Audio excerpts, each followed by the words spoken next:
नमस्कार दोस्तों, स्वागत है आप सभी का हमारे यूट्यूब चैनल शिवम स्टडी अड्डा पर।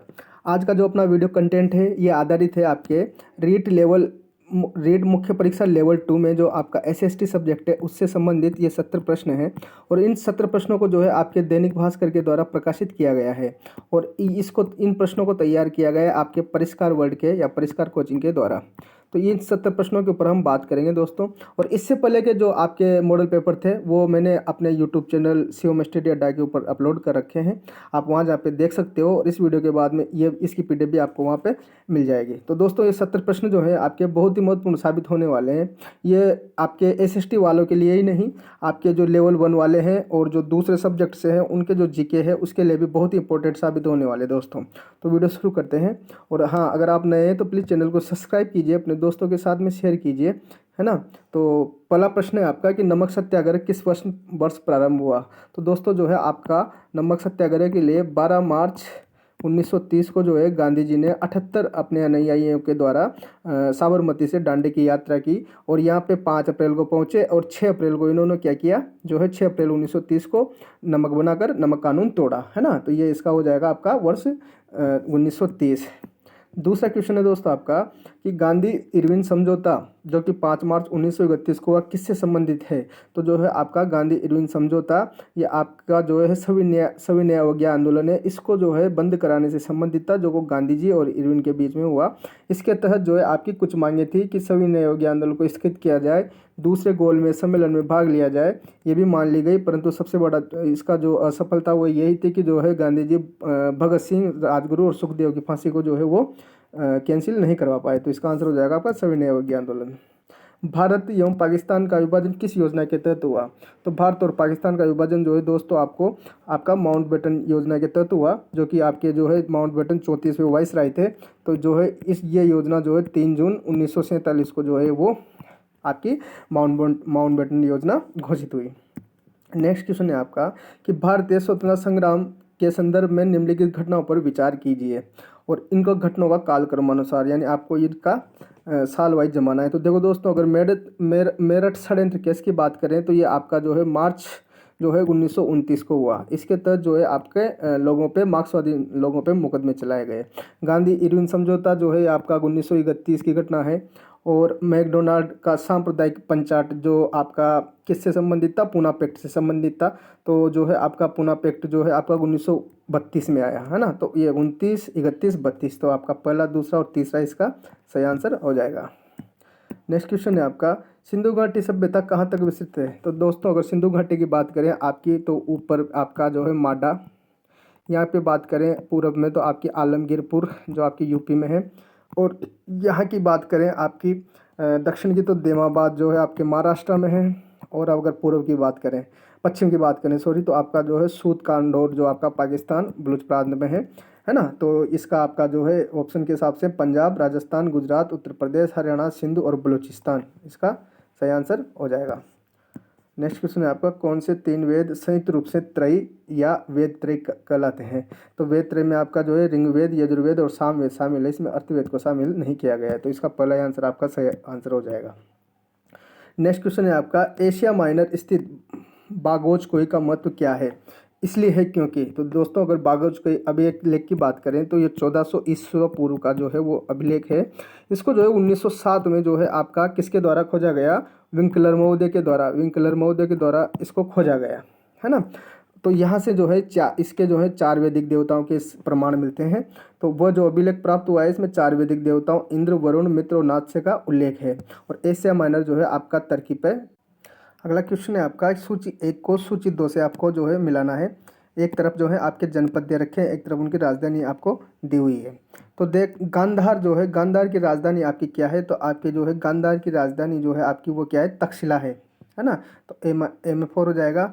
सूरसेन की बात करें तो सूरसेन जो है वो मथुरा सूरसेन की राजधानी है। तो बी में जो है आपका 1 हो जाएगा। तो पहले में 4 और 1 इनमें है। सी में देख लेते हैं वत्स, तो वत्स की राजधानी जो है आपकी वो थी कौशाम्बी, है ना। तो ये सी में 2, तो इसका पहला ही आपका आंसर हो जाएगा। और कौशल की राजधानी आपकी क्या थी, श्रावस्ती। नेक्स्ट क्वेश्चन आपका है कि बुद्ध ने निम्नलिखित में से किस स्थान पर महापरिनिर्वाण महापरिवार या मृत्यु प्राप्त की? तो जो है बुद्ध का जो है वो भगवान बुद्ध का जो है निर्वाण वो कुशीनगर में हुआ था। नेक्स्ट क्वेश्चन है आपका कि जैन धर्म का आधारभूत बिंदु क्या है? तो अहिंसा पे जो है आपका जैन धर्म टिका हुआ है ना। तो आधारभूत बिंदु इसका सही आंसर हो जाएगा। अगला दे रखा है, निम्नलिखित में से वो व्यक्ति कौन है जिसका नाम देवानंद प्रियदर्शी भी था? किसको थी देवानंद प्रियदर्शी की उपाधि? तो मौर्य सम्राट अशोक को इसकी उपाधि प्राप्त थी। और अशोक से संबंधित एक याद रखना आपका कलिंग युद्ध जो कब हुआ? 261 ईसा पूर्व। नेक्स्ट क्वेश्चन है आपका, निम्नलिखित में से किसने भारत में प्रसिद्ध फारसी त्योहार नौरोज उत्सव को प्रारंभ करवाया या आरंभ किया? तो जो है बलबन के द्वारा नौरोज की शुरुआत की गई। नेक्स्ट क्वेश्चन है आपका, निम्न में से कौन सा युग्म सही सुमेलित नहीं है? पानीपत का प्रथम युद्ध 1526 सही है, खानवा का युद्ध 1527 सही है, चंदेरी का युद्ध जो है आपका 1529 दे रखा है। तो दोस्तों ये 1528 को हुआ। और किसके बीच में हुआ? बाबर वर्सेस मेदिनी राय। बाबर वर्सेस मेदिनी राय। नेक्स्ट क्वेश्चन है आपका, किस चौहान शासक के संदर्भ ने चंदेल शासक परमार्दी देव को परास्त किया? तो जो है पृथ्वीराज तृतीय के द्वारा जो है वो परमार्दी देव को परास्त किया गया। और इसके जो सेनापति थे दो, वो नाम याद रखना, अल्लाह और उदा, ये दोनों इसके परमार्दी देव के सेनापति थे। दिल्ली के किस सुल्तान के विषय में कहा गया है कि उसने रक्त और लौह की नीति अपनाई? तो जो है बलबन के द्वारा सत्ता को प्राप्त करने के लिए रक्त और लौह की नीति अपनाई गई। पृथ्वी पर दिन और रात को विभाजित करने वाले व्रत को क्या कहा जाता है? तो दोस्तों इसको जो है आपकी प्रदीप्ति व्रत कहा जाता है। पृथ्वी व सूर्य की अधिकतम दूरी वाली स्थिति को क्या कहते हैं? तो जब पृथ्वी और सूर्य के बीच में अधिकतम दूरी होती है तो वो स्थिति आपकी उपसौर होती है। और जब सबसे पास होते हैं तो वो स्थिति आपकी उपसौर होती है। नेक्स्ट क्वेश्चन है, डोलड्रम कहाँ स्थित है? तो देखो दोस्तों, डोलड्रम क्या है? आपकी भूमध्य रेखा से जो है 10 डिग्री उत्तर और 10 डिग्री दक्षिण तक जो आपकी हवाएं चलती है उनको डोलड्रम या शांत हवा कहा जाता है। तो इसमें 10 ऑप्शन नहीं है, तो आपका दक्षिण से 10 डिग्री दक्षिण 50 उत्तर से। तो दोस्तों ये 50 नहीं है, ये मिसप्रिंट है यहाँ पे। 5 डिग्री इस तरह से है, 5 डिग्री उत्तर से 5 डिग्री दक्षिण, है ना। तो इस हिसाब से इसका तो आप तो याद रखना, अगर ऑप्शन 5 आ जाए तो ठीक, नहीं तो 10 तक माना गया है। 10 डिग्री उत्तरी अक्षांश और 10 डिग्री दक्षिणी अक्षांश के बीच में जो हवाएं चलती है उनको डोलड्रम या शांत हवा कहा जाता है। निम्नलिखित में से किन पवनों को डॉक्टर पवन कहा जाता है? तो दोस्तों हरमटन जो है आपकी, हरमटन पवन को जो है वो डॉक्टर पवन कहा गया है। ये जो है आपकी कहाँ से कहाँ चलती है? तो सहारा जो आपका मरुस्थल है उससे जो है आपके दक्षिण पश्चिम में चलती है। और ये कैसी है? नमी रहित होती है और एक गर्म पवन है। तो ये जो आपके बर्फ़ वाले एरिया है वहाँ पे जाके जो है थोड़ी गर्मी देने का काम करती है, इसलिए इसको जो है वो डॉक्टरी पवन कहा गया है।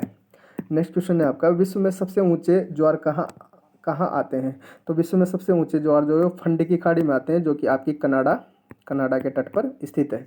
तो इसका आंसर आपका फंडी की खाड़ी हो जाएगा। ज्वारभाटा की उत्पत्ति के लिए कौन सा बल उत्तरदायी है? तो ज्वारभाटा जो है आपका एक तो सूर्य और चंद्रमा का जो है आपका गुरुत्वाकर्षण और पृथ्वी का जो आपका अपकेंद्रीय बल है वो इसके लिए जिम्मेदार है। पेरू की धारा को अन्य किस नाम से जाना जाता है? तो पेरू की धारा जो है दोस्तों आपकी एक ठंडी जलधारा है, जो आपकी हम्बोल्ट धारा के नाम से भी इसको जाना जाता है, जो कहाँ से चलती है? प्रशांत महासागर से, है ना।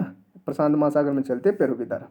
नेक्स्ट क्वेश्चन है, मैरियाना गर्त या मैरियाना ट्रंच कहाँ स्थित है? तो मैरियाना ट्रंच जो है आपका प्रशांत महासागर या विश्व का जो है सबसे गहरा गर्त है। सागर तल पर वायु दाब कितना होता है? समुद्र तल पर जो औसत एवरेज वायु दाब है वो 1013.25 मिलीबार होता है। तो इस ऑप्शन नंबर ए इसका सही आंसर हो जाएगा। सिल्क घाटी किस उद्योग के लिए प्रसिद्ध है? तो सिल्क घाटी जो है आपकी दोस्तों, ये आंसर इसने गलत दे रखा है, मोटर गाड़ी के लिए तो आपका डेक्ट्राइट प्रसिद्ध है। तो इसका आंसर आपका डी होगा, कंप्यूटर सॉफ्टवेयर के लिए, जिसको सिलिकॉन वैली बोलते हैं, सिलिकॉन वैली, है ना। तो सिलिकॉन वैली जैसे इंडिया का बेंगलोर है, अमेरिका का कैलिफोर्निया है, तो ये सॉफ्टवेयर या सॉफ्टवेयर से संबंधित जो इलेक्ट्रॉनिक्स पार्ट जहाँ पे बनते हैं, है ना, तो कंप्यूटर सॉफ्टवेयर है, तो सिलिकॉन वैली प्रसिद्ध है। यह आंसर इसने गलत दे रखा है। नेक्स्ट क्वेश्चन है, विश्व में मोटर गाड़ी उद्योग का सर्वाधिक केंद्रीयकरण कहाँ हुआ है? तो विश्व में जो है सर्वाधिक मोटर गाड़ियाँ जो है आपका जो ग्रेट लेक झील है, जो महान झील क्षेत्र जिसको बोलते हैं, जो अमेरिका और कनाडा के बीच में स्थित है, यहाँ पर जो है सबसे ज़्यादा मोटर निर्माण के कारखाने लगे हुए हैं। विश्व का ब्रेड बास्केट किसे कहा जाता है, या विश्व की रोटी की टोकरी, है ना। तो विश्व की रोटी की टोकरी जो है आपके शीतोष्ण घास मैदान को कहा जाता है, जो उत्तरी अमेरिका में स्थित है ना। इनको क्या बोलते हैं, प्रेरी घास के मैदान। तो इसी को जो है आपके शीतोष्ण घास के मैदानों को विश्व का ब्रेड बास्केट कहा जाता है। ट्रक फार्मिंग का दूसरा नाम क्या है, तो ट्रक फार्मिंग, है ना, तो इसका जो है आपका व्यावसायिक कृषि या विपणन बागवानी, इसको जो है ट्रक फार्मिंग का दूसरा नाम है। जापान का मैनचेस्टर किसे कहते हैं दोस्तों, तो देखो मैनचेस्टर पहले तो कहाँ है, मैनचेस्टर आपका पहले यूके में है, जहाँ पे सबसे ज़्यादा कपड़े की फैक्ट्रियाँ हैं। जापान में बात करें तो ओसाका जो शहर है आपका, यहाँ पे सबसे ज़्यादा कपड़े की फैक्ट्रियाँ हैं, तो जापान का मैनचेस्टर ओसाका हो जाएगा। भारत के की बात करें, भारत का मैनचेस्टर तो आपका अहमदाबाद हो जाएगा, और जो है राजस्थान के मैनचेस्टर की बात करें तो वो आपका क्या हो जाएगा, भीलवाड़ा राजस्थान का मैनचेस्टर हो जाएगा। नेक्स्ट क्वेश्चन है आपका, निम्नलिखित में से असुमेलित युग्म का चयन कीजिए।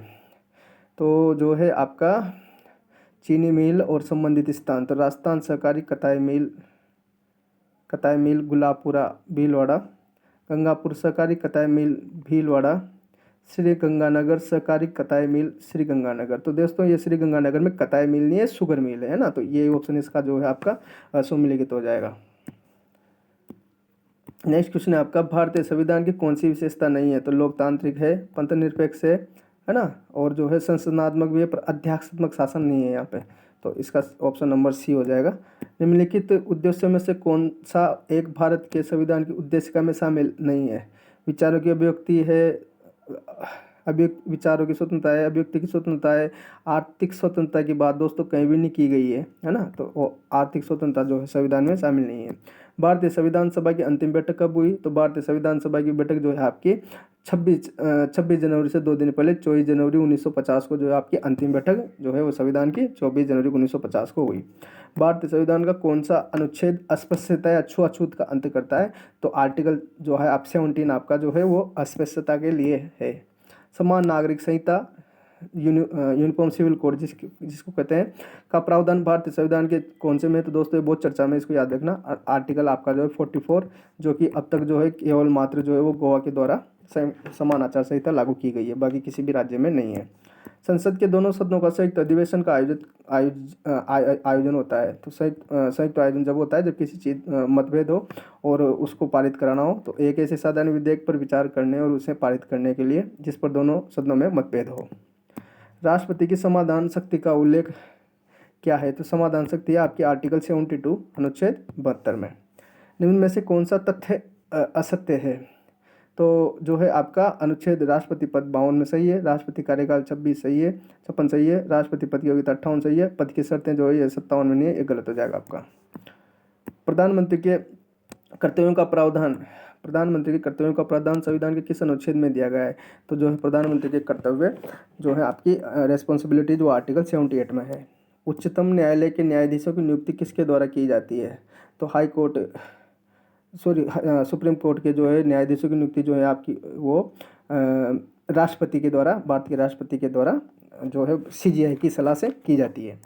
भारत के उच्च न्यायालय ने किस मामले में संविधान में बुनियादी ढांचे का सिद्धांत प्रतिपादित किया, तो दोस्तों सबसे मशहूर और जो सबसे बड़ी बेंच जो है आपकी वो बनी वो 1973 में केशवानंद भारती बनाम मामला।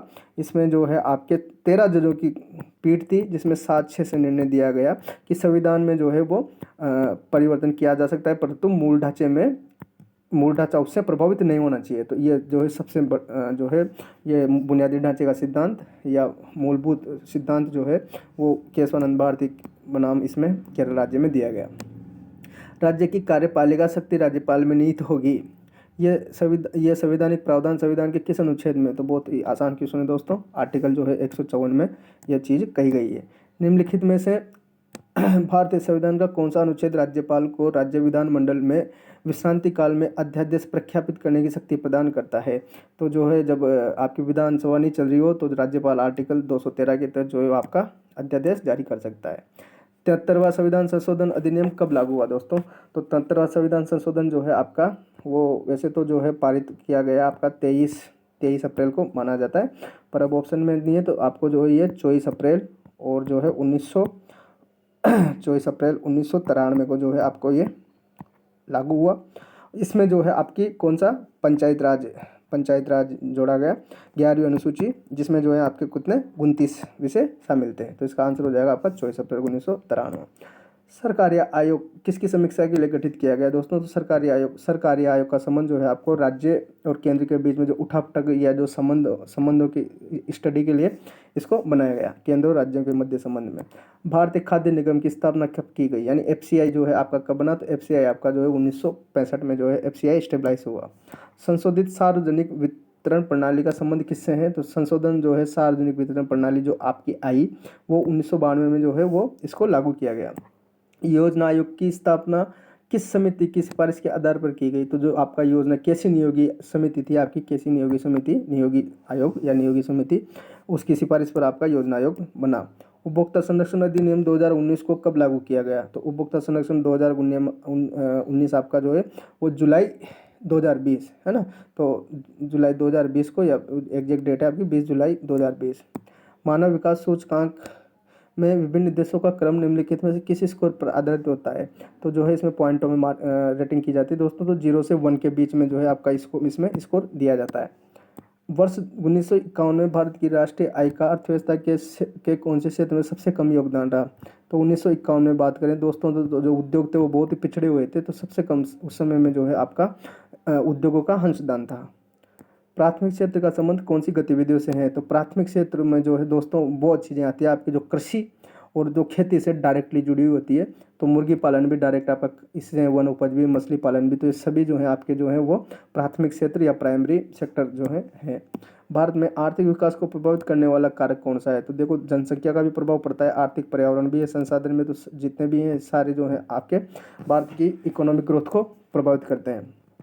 औपनिवेशिक काल में poverty and un-British rule in India पुस्तक किसने लिखी? तो दोस्तों बहुत ही प्रचलित पुस्तक है, और ये जो है आपकी दादा भाई नेहरू जी के द्वारा लिखी गई। और जो है पहले जो है भारत के ऐसे पहले व्यक्ति थे ये, यही जिन्होंने जो है प्रति व्यक्ति आय का सिद्धांत प्रतिपादित किया। मुद्रा वह है जो मुद्रा का कार्य करे, ये कथन किसका है? तो ये कथन जो है आपका वाकर महोदय का है कि मुद्रा वह है जो मुद्रा का कार्य करे। विस्तृत मुद्रा किसको माना जाता है? जो M3 टाइप की करेंसी है आपकी, M3 टाइप की मुद्रा जो है आपको, उसको विस्तृत मुद्रा कहा जाता है। 5वीं पंचवर्षीय योजना का प्रमुख लक्ष्य क्या था? तो जो आपकी 5वीं पंचवर्षीय योजना थी वो गरीबी उन्मूलन के ऊपर दोस्तों आधारित थी। सुरेश तेंदुलकर समिति ने निर्धनता रेखा के लिए किसके निर्धारण के लिए किसे माना? तो जो है सुरेश तेंदुलकर समिति जो है ये गरीबी की स्टडी के लिए बनाई गई दोस्तों। तो जो प्रति व्यक्ति उपभोग व्यय है, जो प्रति व्यक्ति रोज खर्च करता है, उसके लिए जो है उपभोग व्यय को, इसके लिए जो है वो बेस बनाया गया। सकल राष्ट्रीय उत्पाद व सकल घरेलू उत्पाद में क्या अंतर है ना? तो जो है आपका जो विदेशों से प्राप्त साधन आय का, दोनों में इसमें से क्या है, इसमें से जो है आपके सकल में से आपका जो विदेशों से प्राप्त साधन आय है उसको इसमें से माइनस कर देते दोनों में, तो यही अंतर है। राष्ट्रीय आय क्या होती है दोस्तों? तो जो है आपकी बाजार मूल्य पर जो है सकल राष्ट्रीय उत्पाद नहीं, तो ये जो है आपकी साधन लागत में से लागत कम करने पर जो शुद्ध राष्ट्रीय उत्पाद बचता है उसी को जो है आपकी राष्ट्रीय आय कहा जाता है। ओवरहेड प्रोजेक्टर में प्रयुक्त किया जाता है, ये आपके टीचिंग मेथड से हैं। तो ओवरहेड प्रोजेक्टर जो है आपका, उसमें ट्रांसपेरेंसी के लिए ट्रांसपेरेंसी प्रयुक्त की जाती है। निम्नलिखित में से किस विधि में विद्यार्थी अपने उत्तर की जांच तत्काल कर लेते हैं? तो जो आपकी अभिक्रमित अनुदेशन मेथड है, इसमें जो है स्टूडेंट अपने आंसर की जांच तुरंत कर लेता है।